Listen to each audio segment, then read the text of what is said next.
Hi, welcome to the Debaters Council Motion Debrief Series. I'm Sameesha, former debater of Holy Family Convent, Bambalapitiya, and their current coach.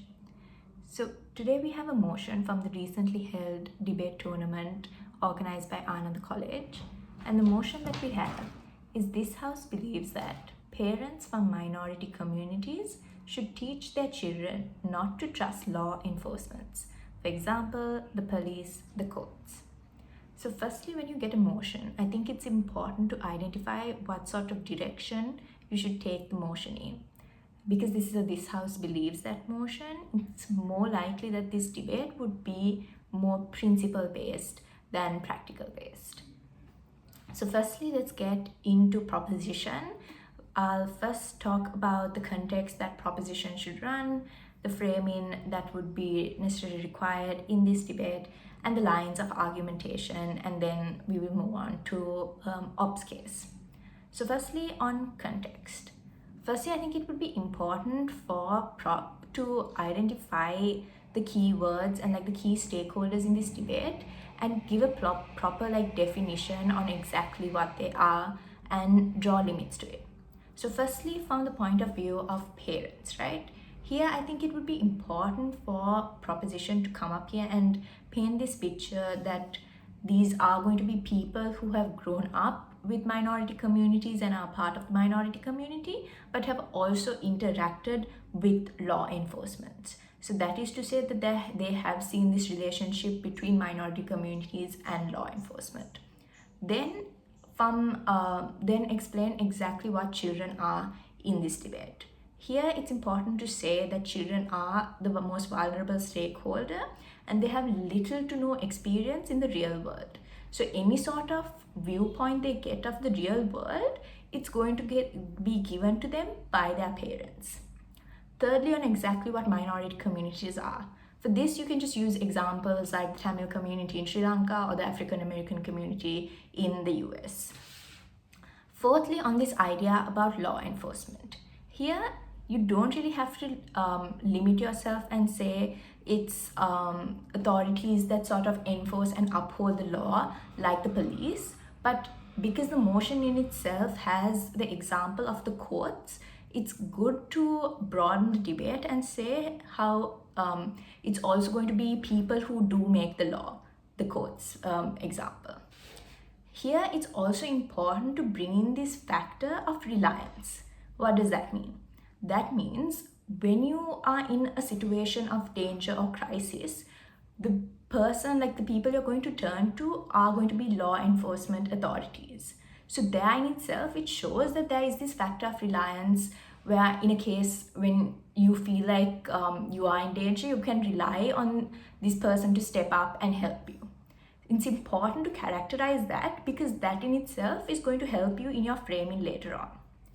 So now that the context is set, let's go on to the framing from a proposition's perspective.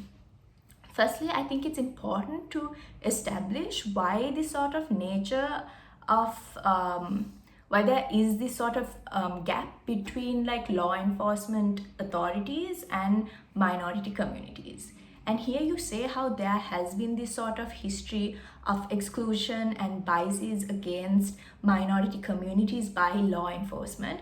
It can be directly or indirectly, directly where they do sort of go to the point of harassing minority communities just on the basis that they are from the minority community, or it could be indirectly where they treat minority communities different to majority communities. So I think it's important to establish that. Then secondly, on what distrust exactly looks like, or the nature of teaching your children not to trust law enforcement authorities. Because distrust and teaching them not to trust can look like two completely different things. It can look like not complying with law enforcement authorities, which I would say it's a very hard stance to take and a very hard stance to defend. So that is something maybe you should think of.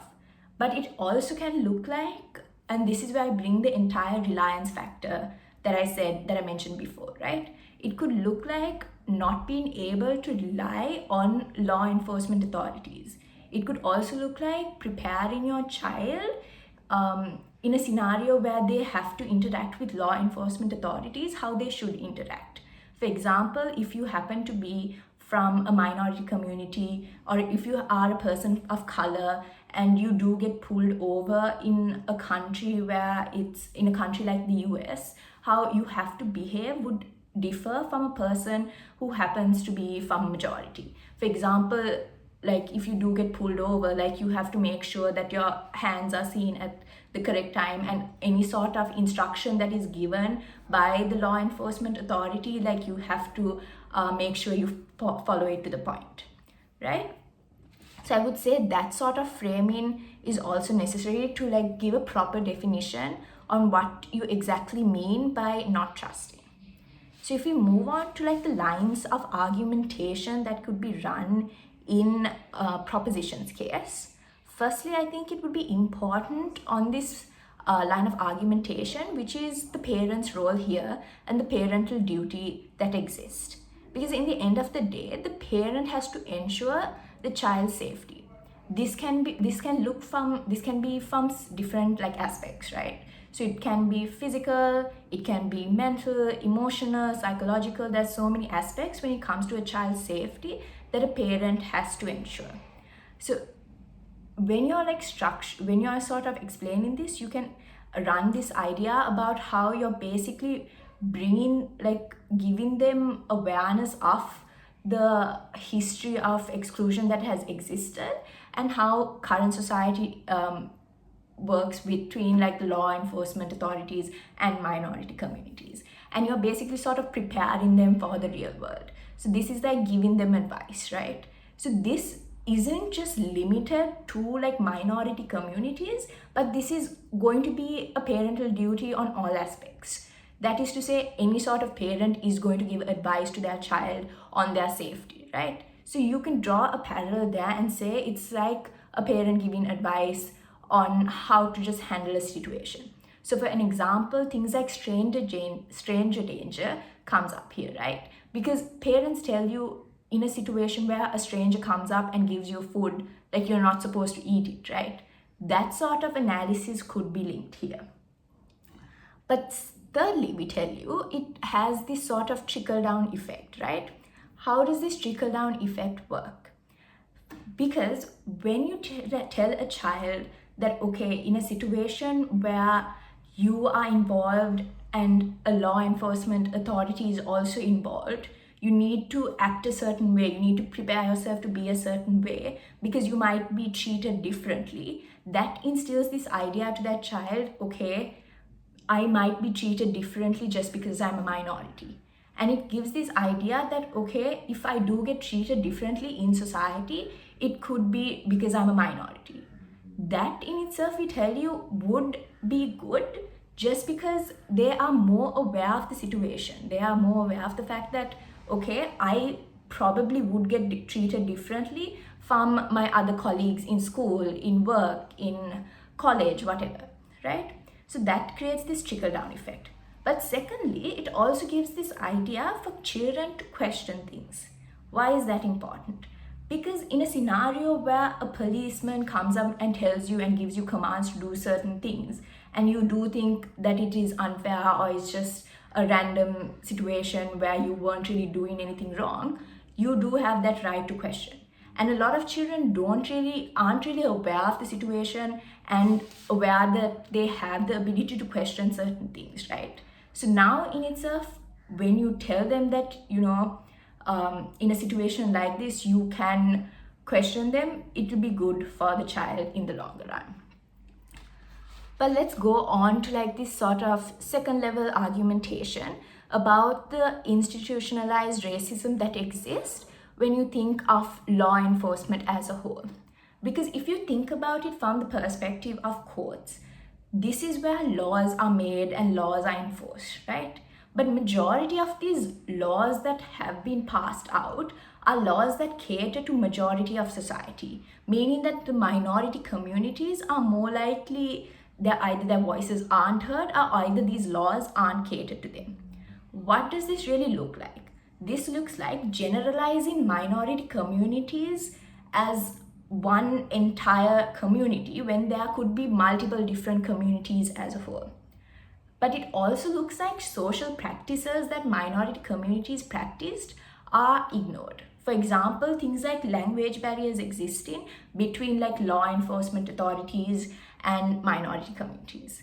But like other examples that you can easily use is things like law enforcement authorities not understanding the importance of religious attire that exists and questioning when a woman is wearing like a hijab or whatever. But an example, like a real life example that could be used for this is in Sri Lanka when the war was going on, how when the military was placed in the north, how they weren't really aware of like social practices and social culture, right? And this could happen for like two main reasons. Either they are ignorant about it and actually have no sort of awareness about the situation, or malicious intent where they just don't want to like integrate with this culture and learn their social practices and social culture. Either way, it's still going to be very damaging to these two communities, and we tell you it's in a way sort of preparing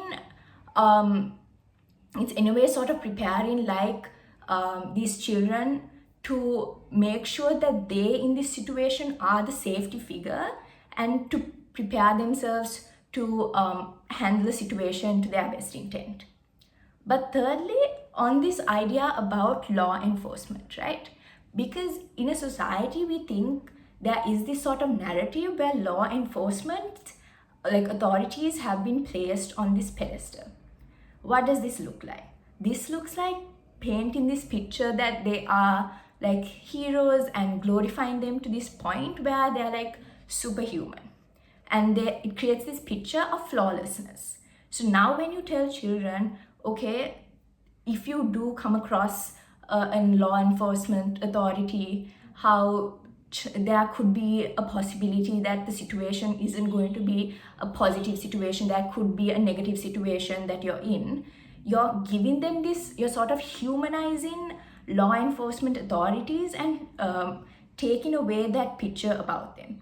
This is relatively important because, again, linking back to like the first argument, you're going to have this sort of trickle-down effect where you question them and don't just blindly follow any sort of commands or orders given by these authorities. Moving on then to opposition's case, right? And here I think opposition has to be slightly careful because they can easily sort of call a proposition out and try to force this sort of burden on them that now suddenly law enforcement authorities and minorities aren't going to get along, and it's going to create the gap that already exists is going to be widened. And they can push this idea about how now minority communities aren't going to comply with law enforcement, right? So on opposition, I would say in the context in itself, like the counter maybe should be this idea that you should make children aware of like the historical injustices that have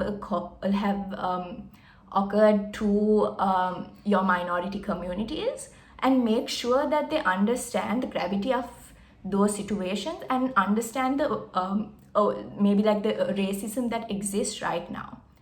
So giving them that sort of clear picture on exactly what a racist sort of act is or what an act against your sort of community, so that children aren't really so that children are more aware of the situation.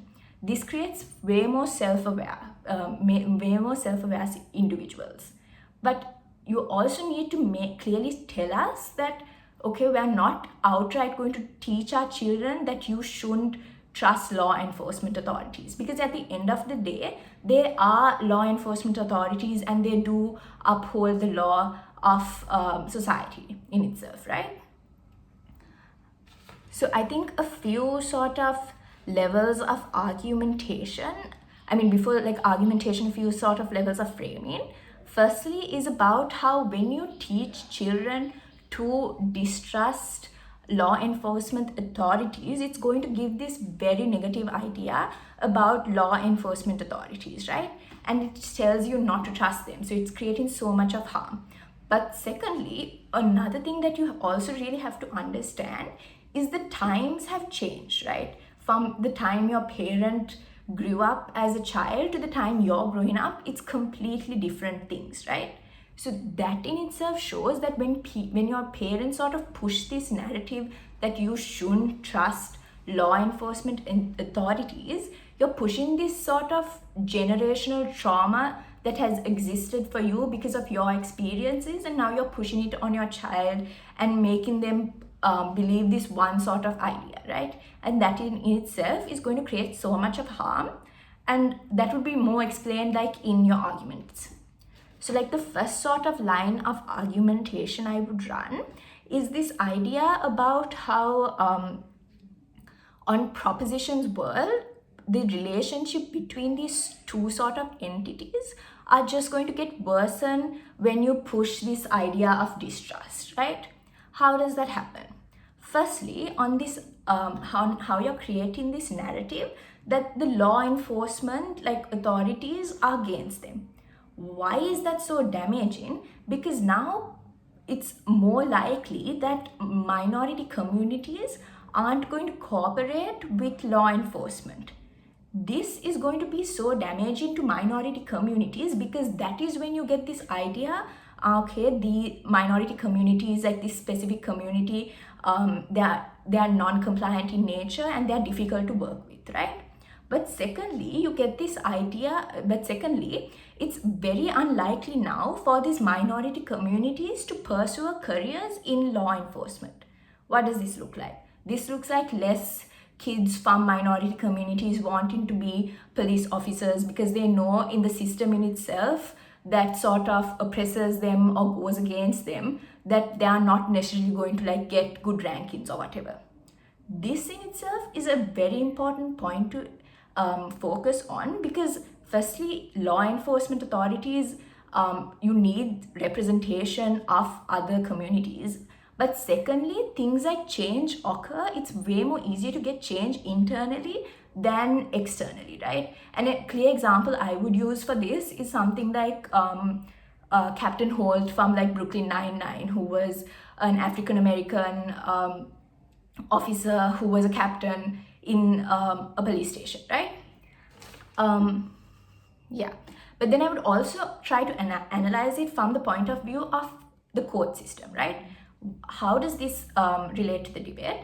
Because like I said, from proposition's point of view, how majority of laws are created by majorities for majorities. So the laws that have been created for minorities are very little, right? But now when you have minority communities in the system in itself, it's easier to make laws and it's an easier platform to get minority communities' voices in and make laws that cater to them, right?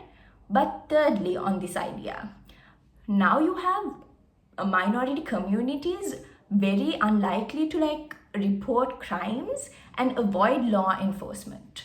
And this in itself is just sets a bad precedent in society as a whole, right? But fourthly, on this idea where now it's more likely that minority communities are going to generalize the law and law enforcement together and rebel against this sort of system that sort of is against them. That in itself is also going to create this negative sort of narrative to minority communities. But then second level sort of argumentation, tying back to the context that we set, is about how times are different from how your parents grew up and how you grew up, and how progress has occurred to a certain point, right? But for this progression to happen and for this progression to be continuing on an upward scale, we tell you that both these sort of entities need to actually make effort. It can't just be one entity trying to make effort and the other entity just sort of lacking it, right? So now on opposition's case, it's more likely that when these two entities, when you don't teach children that, okay, don't trust them, they are the bad guys, this sort of narrative doesn't exist. which means it's more likely that this relationship would gradually just get better over time. And yeah, I think that's mainly it that I have. Thank you.